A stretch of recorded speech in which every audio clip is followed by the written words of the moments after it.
Hello दोस्तों, फिर से आप लोगों का स्वागत है अपने यूट्यूब चैनल स्टडी एड्स में। आज हम लोग बात करने वाले हैं क्लास 10th मंथली एग्जाम सितंबर 2024 कक्षा 10th मासिक परीक्षा।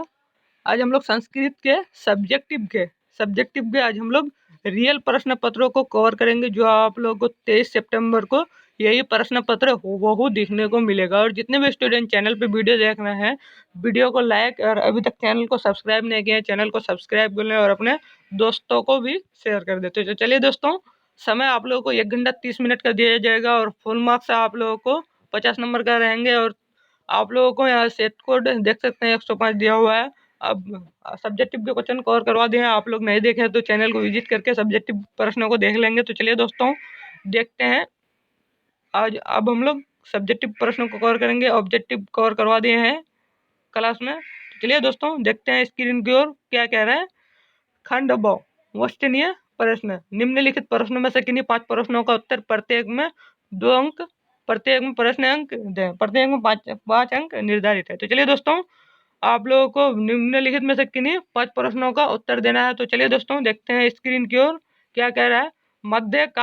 मध्यकाल में भारतीय समाज की स्थिति कैसे थी। दूसरा नंबर क्वेश्चन में है राम परवेश राम ने अपनी शिक्षा कैसे पूरी की। नीति गवर्नमेंट में नीतीश काल पाठ में मूर्ख लक्षणों के कैसा बताया गया। और गवर्नमेंट में भारतीय जीवन में संस्कारों की क्या उद्देश्यता है।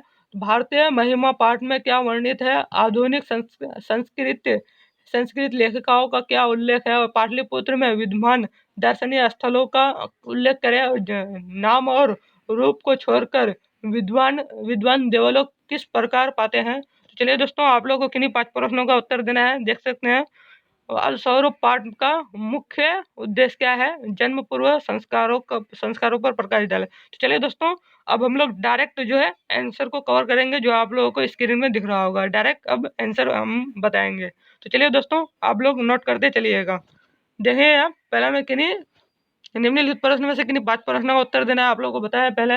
तो आप लोग खंड ब क्वेश्चन प्रश्न संस्कृत के हम लोग सब्जेक्टिव क्वेश्चन को कवर करेंगे। तो चलिए दोस्तों, ख नंबर में दिख रहा होगा, आप लोग कॉपी में उत्तर दे करके लिखना है। पहला नंबर का आंसर ख नंबर का।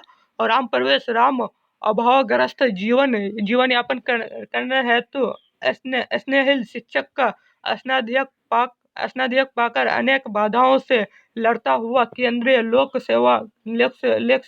सेवा की परीक्षा में उन्नत स्थान प्राप्त करता है। और अतः शिक्षा कम जीवन स्तर परमागित उक्ति राम प्रवेश पर सत्ता सर्वोच्च है। तो चलिए दोस्तों, अब हम लोग गौ नंबर प्रश्नों को कवर करेंगे, जो आप लोग यहाँ क्वेश्चन में दिख रहा होगा। आप लोगों को नोट करते चलिएगा कॉपी में उत्तर दे करके। नीतीश लोक पाठ में महात्मा विदुर ने मूर्ख मनुष्य के 3 लक्षण बतलाया है। ऐसा व्यक्ति जो बना बुलाया आता हो, बिना पूछे बहुत बोलता हो और अविश्वास पर विश्वास करता हो। तो चलिए दोस्तों, अब हम लोग घ नंबर प्रश्न को कवर करेंगे, जो आप लोगों को यहाँ स्क्रीन में दिख रहा होगा। तो चलिए दोस्तों, उत्तर देकर के आप लोग सही आंसर को नोट करते चलिएगा। संस्कारों का मूल प्रयोजन आध्यात्मिक भी है तथा नैतिक विकास का भी है, क्योंकि मानव जीवन को पवित्र एवं उत्कृष्ट बनाने वाले आध्यात्मिक उपचार का नाम संस्कार है। और श्रेष्ठ संस्कारवान मानव का निर्माण ही संस्कार का मुख्य उद्देश्य है। संस्कारों के द्वारा ही मनुष्य शिष्टाचार एवं सभ्य आचरण की प्रवृत्ति का विकास होता है। तो चलिए दोस्तों, अब हम लोग 6 नंबर क्वेश्चन को प्रश्नों को कवर करेंगे, जो आप लोग उत्तर में दिया हुआ है। हम लोग डायरेक्ट सब्जेक्टिव क्वेश्चन को कवर कर रहे हैं आंसर को। तो चलिए, अलस कथा का संदेश ही कि आलस्य एक महानतम रोग है। और आलसी का सहायक पराया कोई भी नहीं होता है। और जीवन में विकास के लिए व्यक्ति का कर्मठ होता है। और अत्यावश्यक आलस्य शरीर में रहने वाले महान सूत्र है, और जिससे अपना पवित्र परिवार का और समाज का विनाश अवश्य ही होता है। और यदि जीवन में विकास की इच्छा रखते हैं तो तब आलस्य त्याग कर उद्यम को प्रेरित होता है। तो चलिए दोस्तों, अब हम लोग 6 नंबर प्रश्नों को कवर करें। चलिए दोस्तों, अब हम लोग 6 नंबर प्रश्नों को कवर करने वाले हैं, जो आप लोग स्क्रीन में दिख रहा होगा। कॉपी में उत्तर दे करके लिखते हुए चलेंगे। संग्रहालय, उच्च न्यायालय, सर्वोच्च न्यायालय, गोलघर, तारामंडल, जैविक उद्यान, मौर्यकालीन अवशेष, महावीर मंदिर, गुरुद्वार आदि पटना के मुख्य दार्शनिक स्थल हैं। तो चलिए दोस्तों, अब हम लोग दीर्घ उत्तरीय प्रश्न को कवर करेंगे, जो आप लोगों को स्क्रीन में दिख रहा होगा। यहाँ पे देख सकते हैं। अब हम लोग दीर्घ उत्तरीय प्रश्नों को कवर करेंगे, जो आप लोगों को स्क्रीन में दिख रहा होगा। प्रत्येक में 3 अंक निर्धारित है। निम्नलिखित प्रश्नों में से किन्हीं 3 प्रश्नों का उत्तर देना है। तो देख सकते हैं आप लोग, यहाँ क्वेश्चन क्या कह रहा है। 5 प्रश्नों में से किन्हीं आप लोगों को 3 प्रश्नों का उत्तर देना है। गृहस्थ जीवन में प्रवेश हेतु विवाह संस्कार का वर्णन करें। और नीति श्लोक पाठ में वर्णित स्त्रियों की स्थिति का उल्लेख करें। गौ नंबर में कर्मवीर कथा के मुख्य पात्र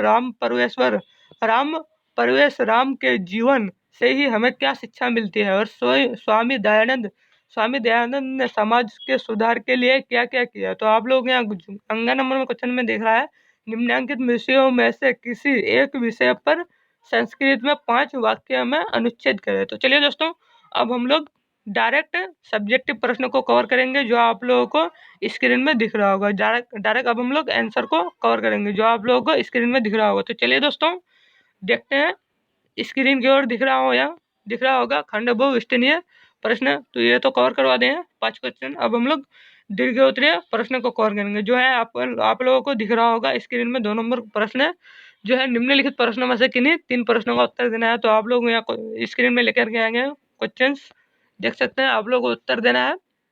विवाह संस्कार होने के बाद ही व्यक्ति गृहस्थ जीवन आरंभ करता है, और विवाह को पवित्र संस्कार मनाया गया है, और इससे अनेक प्रकार के कर्म कांड होते हैं, और उन्हें वाकांड मंडपनीय वधु घर के वरपक्ष का स्वागत, वर वधु का निरपेक्ष कन्यादान, अग्नि की स्थापना, पनिग्रहण, धान के लोक हवन, सप्तापदी सिंदूर दान आदि। तो चलिए दोस्तों, अब हम लोग 2 नंबर प्रश्नों को कवर करेंगे। 2 नंबर के अब हम लोग 2 नंबर प्रश्नों को कवर करेंगे, जो आप लोग हैं स्क्रीन में दिख रहा होगा। और उत्तर में लिखना है आप लोगों को।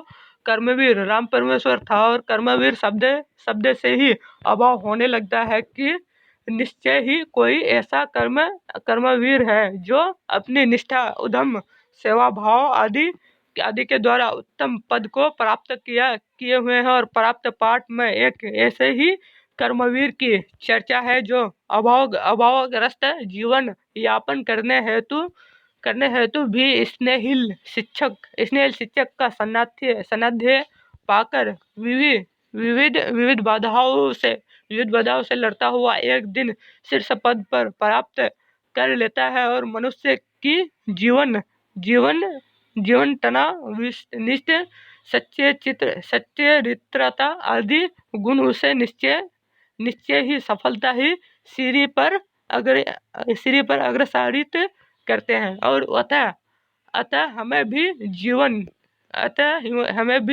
जीवटता, निष्ठ आदि को आधार बनाकर सत्य कर्म पर बने रहना चाहिए। तो चलिए दोस्तों, अब हम लोग घ नंबर प्रश्नों को कवर करेंगे, जो आप लोग हैं स्क्रीन में दिख रहा होगा। 2 नंबर का हम लोग घ नंबर प्रश्नों को कवर करेंगे। उत्तर में दिया हुआ है, स्वामी दयानंद ने समाज के उद्धार के लिए स्त्री शिक्षा पर बल दिया, और विवाह हेतु समाज को प्रोत्साहित किया। उन्होंने बाल विवाह समाप्त